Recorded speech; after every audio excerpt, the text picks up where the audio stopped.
O ju vëllezërit e mi, Allahu xhallahu ala e urdhëron te Muhamedin që t'va tregon njerëzve disa realitete se kush në realitet është ai. Por ai kur va tregon të atyre ju thonë vallahi nuk du të lavdërohem. Por Allahu pra më ka urdhëruar dhe më ka shpall që t'ju tregoj ju se në realitet kush jem unë. Pejgamberi sallallahu alaihi wasallam tha: "Ana sayyidu waladi Adem yawm al-qiyamati wala fakhr."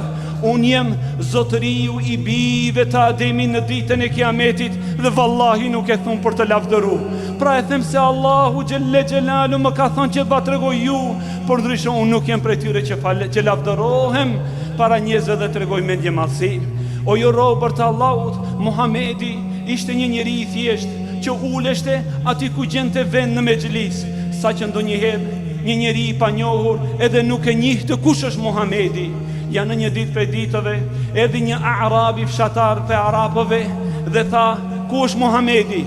Brana nuk e njohti atë, sa I nuk ishte I ulur në koltuk, nuk dalloheshte me veshjen dhe pamjen e tij sallallahu alaihi wasallam.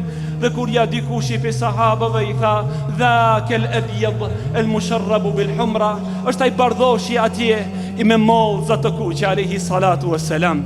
O ju vëllezërit e mi, po ta shihit Muhamedi se si ulet, ai nuk uleshti si mbretërit, ai nuk uleshti si mendje mëdhejt, por ishte I thjesht në uljen e tij sallallahu alaihi wasallam.